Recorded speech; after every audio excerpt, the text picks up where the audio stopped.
Introducing Venture X, Capital One's new travel card for people always asking, where next? You earn 10x miles on hotels and rental cars, and 5x miles on flights booked through Capital One Travel, and 2x miles on everything else you buy with Venture X. Plus, receive premium travel benefits like access to over 1,300 airport lounges.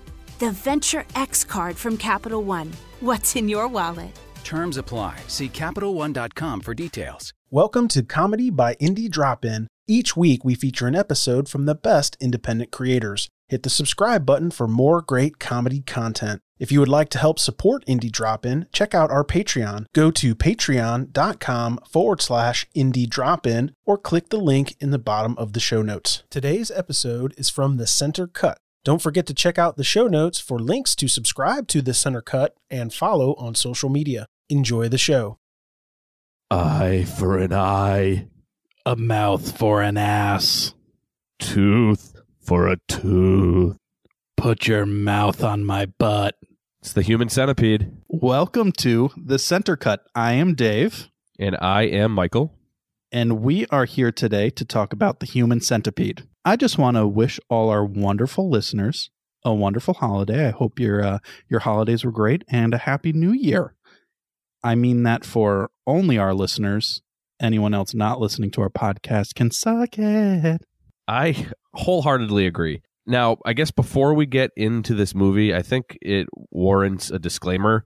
The movie is Human Centipede, so if you're not in for some fecal flamboyance, you might want to not listen to this episode. Also, if you have an obsession with bugs, unfortunately, no actual centipedes in this one.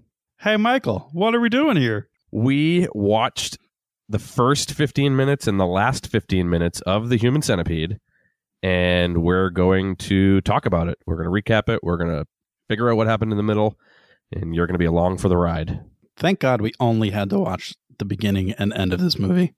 But the Human Centipede, let me clarify. This is the first sequence. It was released in 2009, got a 4.4 out of 10 on IMDb, and a 50% on Rotten Tomatoes. So not a great reception out of the gate. Was written by and directed by Thomas Six. The budget for this movie was 1.5 million euros.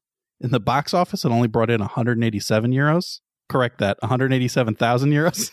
And the thing that really ended up making this movie any money was DVD sales. For some insane reason, it has over $2 million in DVD sales. But I think we have a question this week that we'd like to go over before we start the recap. We do. On Twitter, as we've discussed in the last episode, if you want to send us a question, we're here to take them and talk about it on the show. We did get a question this week from loyal follower Kay. She actually was a follower on a previous podcast that I did. Dave, you can suck it. And Kay's great. So her question is, what possessed you to choose this movie? Don't get me wrong, I'm going to love your review because I have no desire to watch this film. So yeah, that's my question. Why this movie? It's a great question, Kay. Dave, why this movie? Oh, I get to start. Well, that is a great question. I agree. We here at The Center Cut, through our hours and hours and years of research, we're trying our best to make sure that we get a wide array of different genres of entertainment. And this just felt like the next logical choice to me. I don't know about you, Mike. Yeah, so for me, the reason is when I was a kid, probably my favorite toy was that Play-Doh barbershop. And you just push the Play-Doh through and it comes out like little pieces of spaghetti. And that's what this movie makes me feel like. Oh, well, okay, cool. Good talk. So yeah, that's why we chose this movie, Kay. Because of the spaghetti Play-Doh, if it wasn't already obvious. Mike, why don't you recap this movie for us? Sure thing, David. So we open at a rest stop of sorts, adjacent to a highway behind the credits. This movie's starring Dieter Laser. The director of photography's name is Goof, and the music's composed by a savage. We're off to a great start.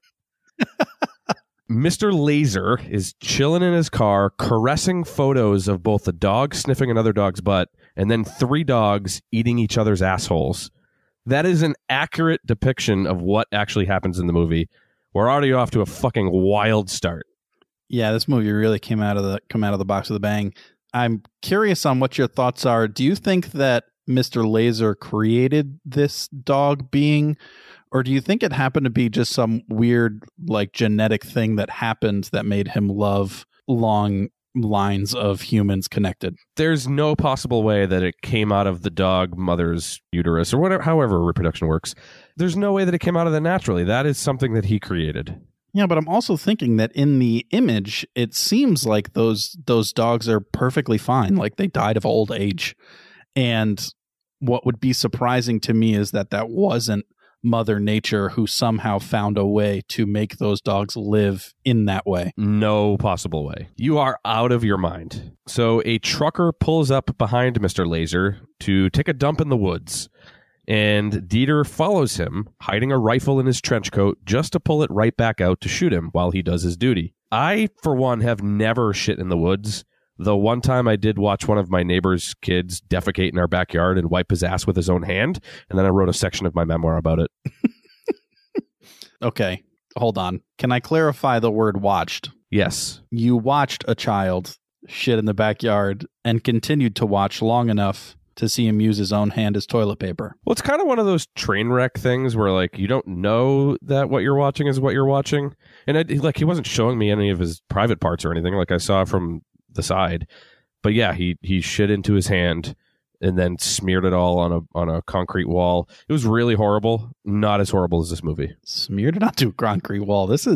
I'm learning a lot about you today. I'm not the one who did it. I was just watching. I'm just saying that a lot of my feelings toward you are definitely informed by your past experiences. That's fair. After the title card, we do shift to our two female leads, Lindsay and Jenny. We learn we're in Germany, and they are prepping for a night at the club. Now, I don't know about you. This is stupid and minor, but when they said, I don't know which girl is which, but I didn't bother to learn that because it's not important what their names are. Jenny's got curly hair and Lindsay had the straight hair in the bathroom. Okay, that's helpful. So, wait, which one's which again? Yes, so Jenny has the curly hair. She's on the bed. Gotcha. And Lindsay had the straight hair in the bathroom. So when Jenny's on the phone with her friend, she Amy holds up the gift that she bought. And the first two times I watched this, I thought they were just comically large Twinkies. I couldn't figure out what the hell they were. It turns out they're like yellow Dutch boy shoes. Yeah. Just comically large Twinkies that you can only get in Germany. Yes. That's what I thought too. Weird. They obviously won't be making it to the club. Nope. It's dark, it's rainy, and while out in the middle of nowhere, they get a flat tire. Oh no. It's immediately clear that these actresses are not A, nor B, nor C-list actresses. I mean, I feel bad saying it, but they are pretty bad. Yeah, they said their names a lot, which I know is probably just the writing as well. But I felt like they each called each other by their name like 8 or 9 times in the first 15 minutes of this movie. Mm-hmm. Now, they have no service, and they don't know how to change a tire, nor do I. And they get stumbled upon by a fat, hairy German who is DTF. This is my favorite character. His exact lines of dialogue are as follows. Perfect. What's going on, girls? I know you girls. I've got a horny video of you at home. You're always wet between your legs, right? I fuck you good and hard. Would you like that? They roll up the window and he stays there for a good minute making motions with his tongue to prove that he's not just a cunning linguist. Yeah, this guy was really, really amazing. Now, a question that I had here at this part is, do you think he was just kind of making up the fact that he has pornography at home and there are girls in it and these could be girls? Or do you think these girls are actual pornographers? No possible way. He also has a air freshener shaped like women's breasts hanging from his rearview mirror. I didn't notice that. Yes. I was too busy paying attention to the names. He's pretty great. Legitimately, less than 30 seconds after the skeevy guy, 3 times their size, drives away, they decide to get out of the car and walk through the woods to find help. There's a very, very good chance that he literally saw them in his rearview mirror getting out of their car and running into the woods. It's so dumb. And I don't understand the logic either. Like, who are they expecting to find in the forest? An owl? Hoot hoot. Maybe Maybe it's Hedwig. There's a reference you're not going to get. Yeah. I was just about to say, what are you talking about? Don't worry about it. I have a whole list of mistakes that these girls made that we can go over after we finish the first portion of this movie here, because they were not at the top of their game. No, they were not. Now, they trek through the trees with a tiff along the way, and all of a sudden a house appears. And when I say all of a sudden a house appears, it really appears out of nowhere, like literal thin air. Yeah, it seems like they are deep in the woods, and then they turn around and they're like, oh, there's a house. It's wild. They run to what they think is safe harbor, practically tripping over the gravestone in the yard that reads, "My sweet three dog" in German.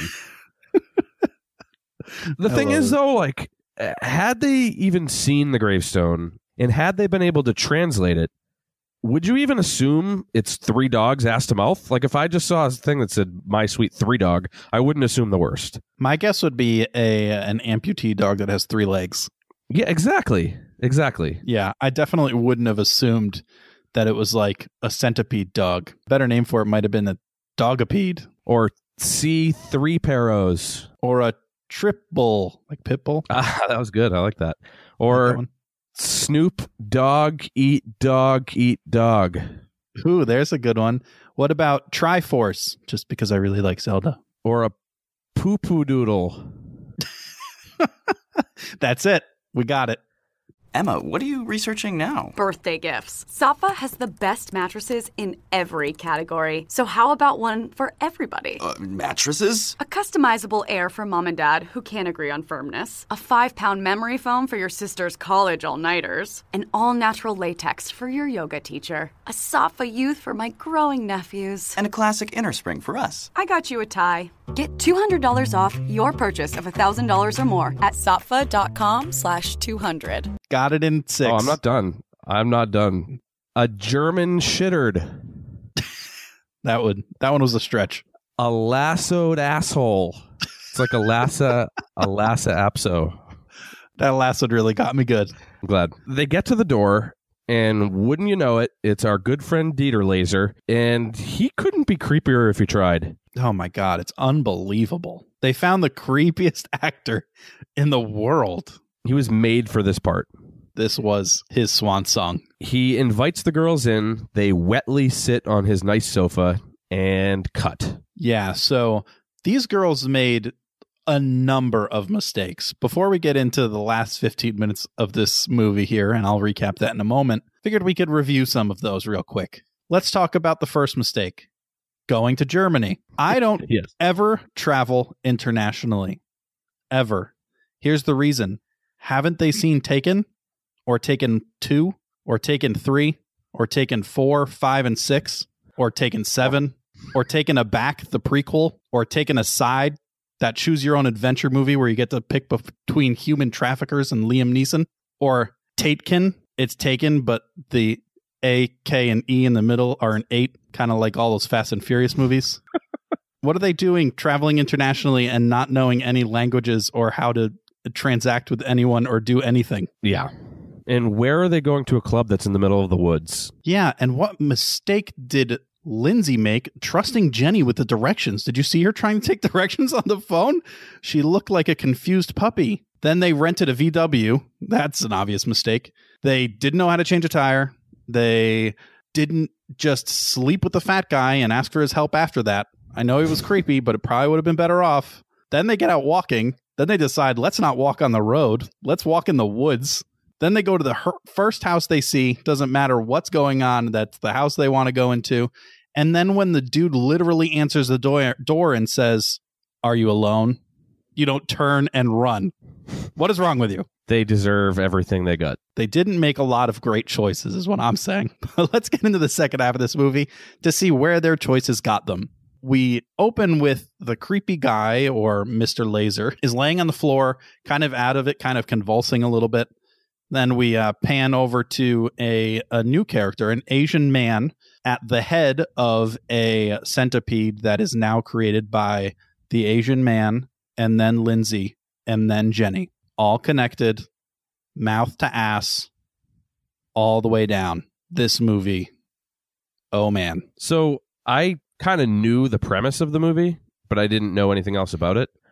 I never would have assumed that they were wearing like adult diapers as part of the configuration. Yeah, so here's my thought process is that the adult diapers seemed to be kind of like bandages because they were just newly attached, would be my thought process. I also think, to be honest, those were there on purpose by the filmers of the movie, and they needed a way to affix them back to front without actually sewing their faces on other people's asses. So there's some kind of contraption under there. It makes sense. I totally understand it now. I just thinking about the movie and picturing the movie, I didn't picture there to be underwear in the equation. I'd agree. Should we come up with a name for our Asian man, just so we don't have to refer to him as Asian man the whole time? It's probably a good idea. He does have a Playboy bunny tattoo on his arm, so we can call him Hugh. Hugh, like Hugh Hefner. Oh, okay. Yeah, Hugh works. Yeah, Hugh. Okay. So we have Hugh, and then we have Lindsay, and then we have Jenny. That's our order. They are working on getting out of what seems to be a basement in Mr. Laser's house here. They crudely figure out some kind of like Viking, row type of scenario to move in unison. They excruciatingly make it up the stairs, up a round set of stairs. What are those called? I don't know. Spiral staircase. There it is. They make it up a spiral staircase, which is amazing enough, all bleeding and moaning on the way while Hugh yells commands from the front.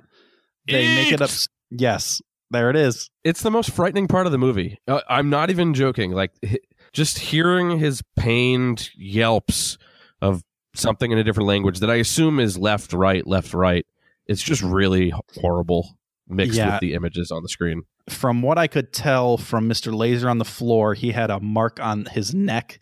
It looks like Hugh bit him, so Hugh's face is covered in blood too. It's really horrific. But they make it up the stairs.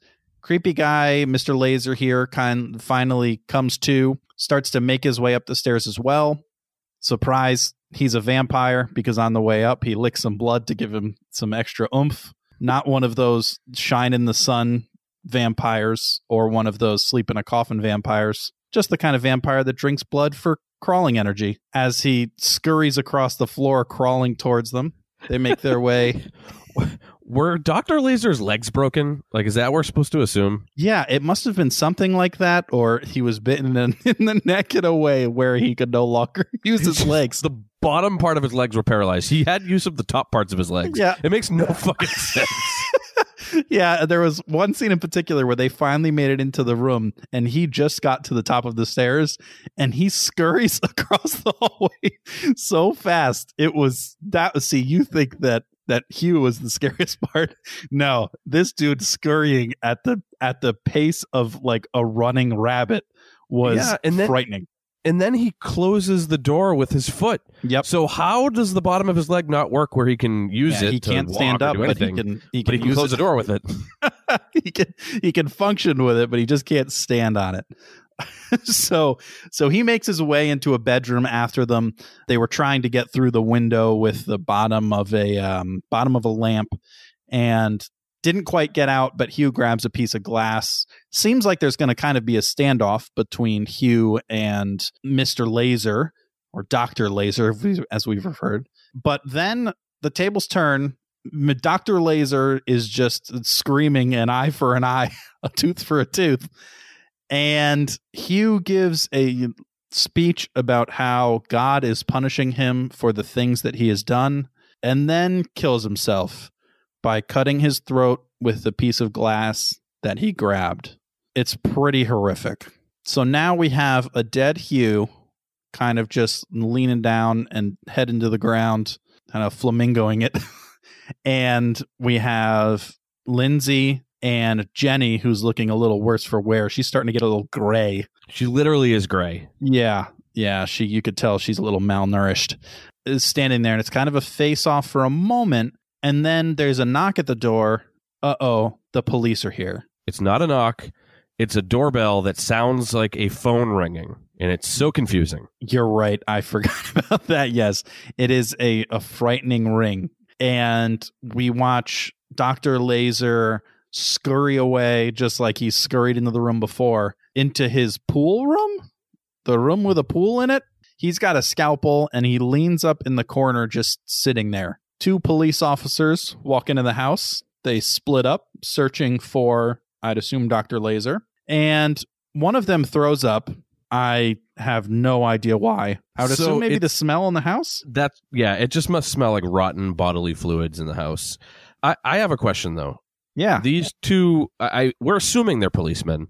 We don't see their badges, and they're wearing regular people clothes. That's true. They introduce themselves as police, but whether or not they actually are is a good point. And they both look kind of like each other. And it's really like they tried to cast like a B-rate and a C-rate version of Jim Hopper from Stranger Things.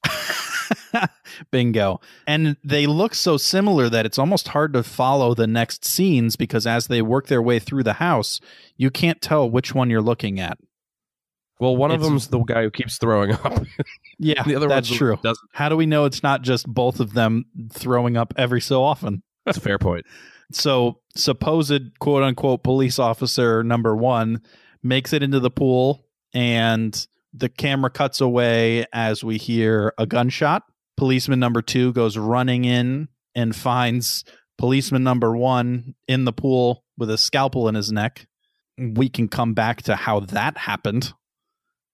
And then Dr. Laser is holding the gun that policeman number 1 had, shoots policeman number 2. As he's falling, he shoots Dr. Laser. Everyone in the pool room is now dead. 2 police officers, supposed police officers, in the pool. Dr. Laser's beautiful brain splattered all over the wall.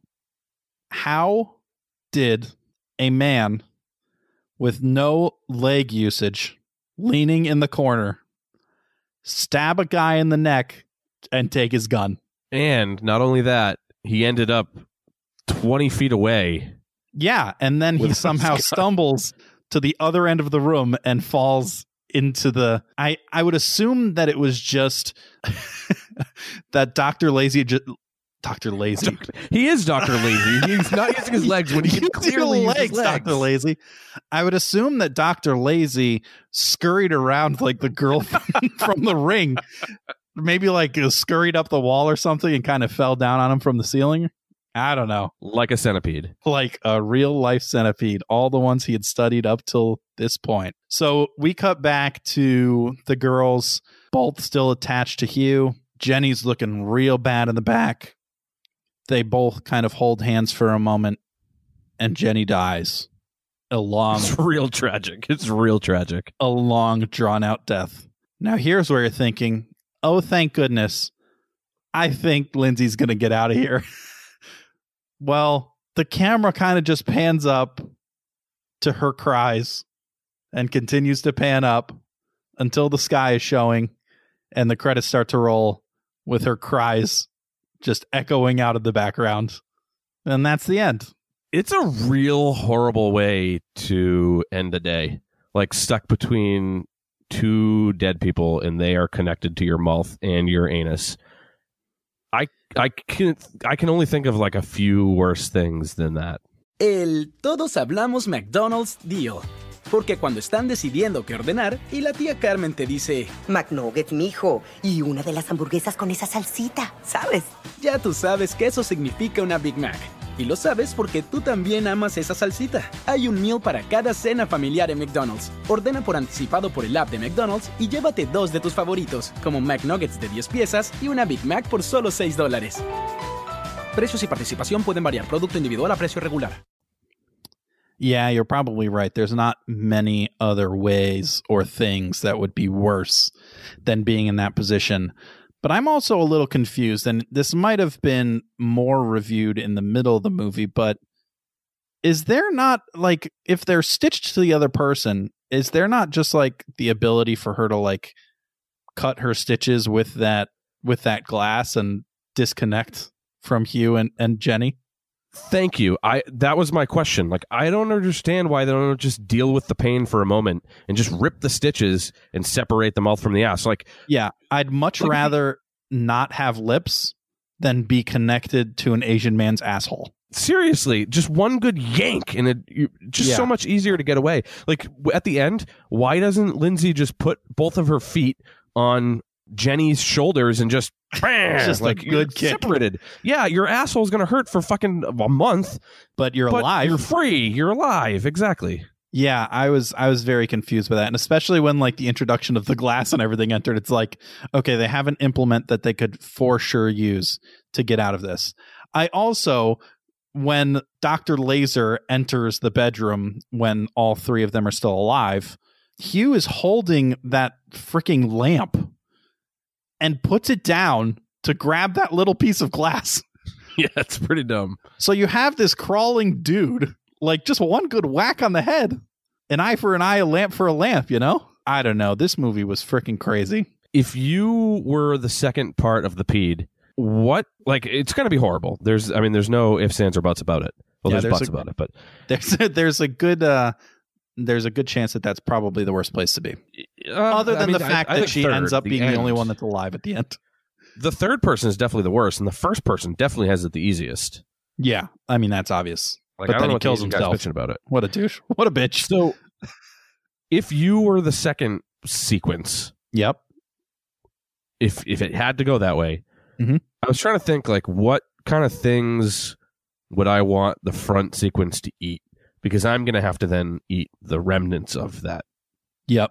Consummation. There are a few things that I could probably think of, but what do you got? So one time at my niece's birthday party, I ate like 7 brownies. And the next day when I went to the bathroom, it was like straight brownie mix. I think that probably would be good. I'd be into that. Oh, yeah. Just brownie diarrhea. Still a brownie. I was thinking, I mean, something that can offer something to do back there at least. Maybe so either to do. Yeah, I mean, it's got to be boring. Maybe some gum? Yeah, there you go, because it doesn't actually break down. Yeah. Give me something to play around with back here. I'm getting bored. Yeah. Like an army man, like a little plastic army man, and then it's just that's a whole nother thing. What about corn? I could just eat the corn. Yeah, it's true. Yeah, you're right. The tears of our enemies. That's it. That's the answer. Mm-hmm. It's almost like A Christmas Story, where does it really?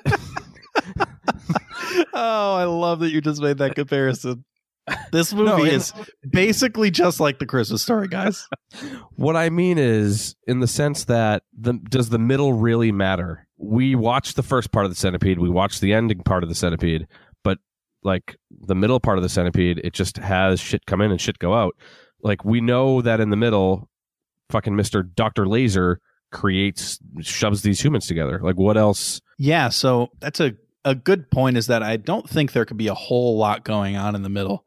There's not like a montage of them all having a great time playing in the backyard or something. Yeah, as a playing centipede. pickup basketball. Yeah, I would assume the only thing that probably happened in the middle that would have been of any import is, where did Hugh come from? And I have the answer. Oh, do you?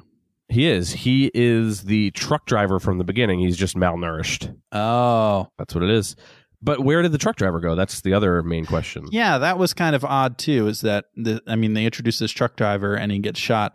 Do you think there was like a first run of the Human Centipede that we didn't get to experience? Perhaps, because I guess also if you're shooting the guy, how can you then use him as We actually don't know if he that could be a tranq dart, could tranquilize him, or he just killed him to harvest his skin. And that's what he uses to stitch them together. Yeah, maybe he needs a really big, long intestine that he shoots through their body to have, like, that's another thing. Does he like recreate their digestion? Because obviously, like, medically, this can't possibly work for longer than like 5 days. That's why Jenny died. Well, yeah, but Lindsay is looking like a goddamn tank. She's in perfect health, but there's no way. I mean, she's not getting actual sustenance. She's only getting all the waste from Hugh. Yeah, she doesn't even get the satisfaction of pooping. No. Well, I mean, she does. I guess, but just into her friend's mouth. Yeah. Do you think this is where they got the idea for 2 Girls, 1 Cup? Perhaps. Or do you think this movie was a brainchild of Two Girls, One Cup. No, so I actually looked it up, like where this idea came from, without looking at details of the movie. And basically, the creator, Tom Six, one day was talking to his friends or joking with his friends about what they should do to someone convicted of being a child molester. And it was to sew their mouth to the anus of a big fat truck driver. And that's how he decided to come up, that led him to come up with the plot of the movie. Oh, so do you think the truck driver scene at the beginning was kind of like an ode to homage. the original idea? Yeah. Yeah, I think so. Interesting. That is interesting. He needs some new friends. Yes, he does. That's when you need to just sit down and be like, I need a new friend group. Today we talked about sewing people's faces to other people's assholes. And now I need to really assess where my life's been, where my life's going, but where am I right now? So where does Hugh come from? Yeah, so I don't mind the idea of him morphing from the truck driver. My thought is, what if he was just like delivering an Amazon package? Yeah, I do think it's probably along the same lines of Lindsay and Jenny. And he just gets he just stumbles upon the house. Yeah, you think he also got a flat tire and got molested by a big fat guy and then wandered into the woods and then stumbled upon the house that appears out of nowhere. And then as it was raining, he knocked on the front window and then the guy said, come out and said, hey, are you here alone? Is anyone here with you? And then he invited him in and then he ended up being the third part of the centipede. First part of the centipede, but yes. Well, third part as in the part that Dr. Laser was missing. Do you think he was there before Lindsay and Jenny? And he just chronologically, Dr. Laser was like, well, I got him first, so he's going to be in the front. Yeah. He's been here for 3 months waiting for a host. You'd think that you'd want to put I do think that you'd want to put the strongest body in the back, though, because they need to. Yeah, but I feel like his arm and leg power in the front to drag the other ones too is important. Let's talk about a little bit about how we would put together a human centipede. Is there any other way? Yeah, so I was thinking the sequel to this is the human snake. First Slither, where they just cut off their arms and legs and then they do the same thing of sewing mouths to assholes, but then they just kind of slither across the floor. That we could make that movie, Dave. We can make $2 million on DVD, but you have to wait for 3 years after it comes out in box office for it to actually make any money. I will take that bet. There are literally 2 sequels to the Human Centipede. We're never doing those movies. I don't know. I'm into it. Ultimately, though, the movie really is just about Dr. Laser and his need to experiment. And I also read that this actually, unfortunately, something to this effect happened in concentration camps. No way. Yeah, pretty horrible. So that's part of why they made it German. It's pretty bad. Oh, so Tom Six's friends are Nazis. Good. That's right. But yeah, it's obviously about the whole experimentation side of it. And I get it. I like to experiment, but I've just done regular experiments, like sticking a rusty nail in Coca-Cola or farting on a loaf of bread or, peeing in bottles and freezing them. All things that everyone should try. Farting Have you on ever a loaf of bread? Yeah. I've never heard that one. So you fart on the loaf of bread and then try, because the bread soaks up the fart, and then you make someone eat the fart sandwich. Oh man, did you feed that to that kid that shat in your backyard? I wish I had. I wish I had thought of that. See? Yeah, that would have been a good one. So this movie got me thinking. Unfortunately, let's real talk here, guys. I don't like death at all. It frightens me, and this movie, unfortunately, got me thinking. What would be just the worst way to die? And I thought of one that would really suck. Now, here's the thing. Is that before I saw even a portion of this movie, I would have said drowning. That would suck. Or being lit on fire like the Mother of Dragons, but then just not living through it. That would suck. Now I'm thinking what if someone abducted me and cut off my arms and legs and then sewed them on to where they were before, but opposite. So my legs were where my arms were and my arms were where my legs were. And then I couldn't really eat because I didn't have any opposable thumbs. So I'd probably die of starvation, but it would take way longer for me than any other normal person because I'm fat and it would just survive for a few weeks before I actually died. And then if I wanted to walk, I'd have to do a handstand, but I'm too weak to do that. So I'd end up having to crawl around like Dr. Laser. That shit would suck. Would you just walk upside down? Like you'd walk with your hands that are now your feet and I guess then all the blood. Yeah, but I'm saying that's why I have no upper body strength. I wouldn't be able to do that. Would you be able to do a handstand all day? No, you're not doing a handstand. Your legs are now where your hands are. So you're not doing a handstand. You're using your legs, which are stronger. Yeah, but unless you're you're walking upside down. Unless you're Dwayne The Rock Johnson, your legs have a whole lot more muscle in them than your arms. That's what I'm saying. You're going to be on your legs, but your head is where your penis would be. Like you're walking upside down. Now you got me when you described to my head where my penis is. Now I'm there. You got it. So just walking, doing a handstand with my feet, doing a feet stand. Yeah. And just walking around like that. That's how you'd have to do it. And you'd have to wear a shirt where your bottom part of your body is in pants, but you'd have to cut a hole in the pant. Well, I guess you could still wear your shirt where you normally wear your shirt. If I tried to go into like a gas station, do you think they'd kick me out if I wasn't wearing like... Just because you're not wearing a shirt. Not because you have legs where your arms are supposed to be and you look like a fucking freak of nature. But if I'm not wearing like pants over my legs, but with the hole open so I can kind of look out the face hole. Well, yeah, so that's what you do. You would wear pants where your head go, but you wouldn't zip your pants. That's where you stick your head out. But here's the fun part now is that my penis would be where my head would normally be. Just there all the time. Drape it out of the top of your collar. Yeah, I mean, you can't unless I sewed the top of a shirt shut. But they have to have something to look at, like a face. That would eventually become my face. I'd look like Earthworm Jim. What a great image. Yeah, but that's my worst way to die. What do you got? I didn't prepare. I guess probably like if someone tied me down and said, you have to watch 8 full episodes of Ellen. Like that would suck.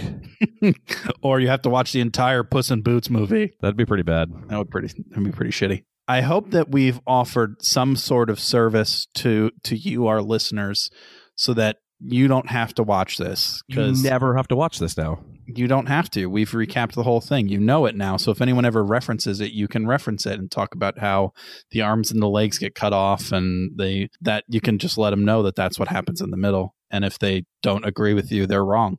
Facts of life. Facts of life. So that was the Human Centipede. Dave, what are we going to do in 2 weeks? Yeah, great question. So 2 weeks, we're doing the Human Snake. First Slither. No, just kidding, guys. We're going to do The Witcher. We're going to do a TV show. Whoa. Yep. It is on Netflix. It's available. Became available a few weeks ago. They dropped an entire season. So what we're going to do this time is we're going to watch the first episode and the last episode and then talk about what happened between those. So we're going to look at a full season of TV. We will do our recaps of the first and last episode. Obviously, we're not going to go scene by scene because that would take way too long. But we will give a little recap of what happens in the first and last episode. Yeah, but if you want to go check it out, if you have Netflix, go check it out. Watch the whole thing. You have 2 weeks to binge it if you want. I heard it's pretty good. And we'll be back here in 2 weeks on January 22nd. That is true. Now, a little bit of housekeeping. We did want to say thank you to you. Thanks for listening. Yeah. If you can leave a review in Apple Podcasts, tell your friends, share our posts. That helps more than you know. And, we're basically a human centipede ourselves. You, the listener, are the front human. We only go where you take us, and we gulp down all of your love. I'm the second body. No, I'm the second body. Dave, you are number 3, bud. I'm the caboose? You are the caboose to this human centipede that we call this podcast. So, thank you. Yes, thank you. Definitely hit us up on Facebook, The Center Cut Cast. We have a new page on there. Check us out on Twitter, The Center Cut. Always send us a question. Yeah, send us a question. Our Gmail account is thecentercutcast@gmail.com. So for The Witcher, if you've watched it or if you're going to watch it over the next week or two, send us a question. Let us know what you want to talk about so we can go over it. We want you to be on here. But in the meantime, like Lindsay between two corpses, nope, I can't do it. It's not better in the middle this time. I thought it was always better in the middle. Well, I guess she's not dead. It's always better in the center. Thank you to The Center Cut for the great episode. Check out the links in the show notes to subscribe. Thanks again for listening to Comedy by Indie Drop-In. If you would like your show featured, reach out to us at Indie Drop-In on all social media or go to indiedropin.com. See you next time. All right, we're at home with Claire, who is warming up for a bit of boxercise. Yep, she's welcomed in the new year with a fancy new workout setup. Look at that branded punch bag with matching gloves. And that gorgeous coordinated athleisure. So coordinated. She is working out and working it. Well, with prices this good on designer workout gear, how couldn't she? Whoa! She's back on the sofa. With her feet in an excellently priced foot spa. Iconic. Get those toes to Marshall's. Fabulous brands. Feel good prices at Marshall's. Emma, my back is killing me. Can you help? Yep, been doing some research. Great, it hurts right here. You need lumbar support. Safa mattresses have advanced spinal zone technology. I was hoping for a massage. Safa is a better solution, Dan. Their mattresses have the chiropractic seal of approval, according to my research. How about a Safa and a massage? Get $200 off your purchase of $1,000 or more at safa.com/200.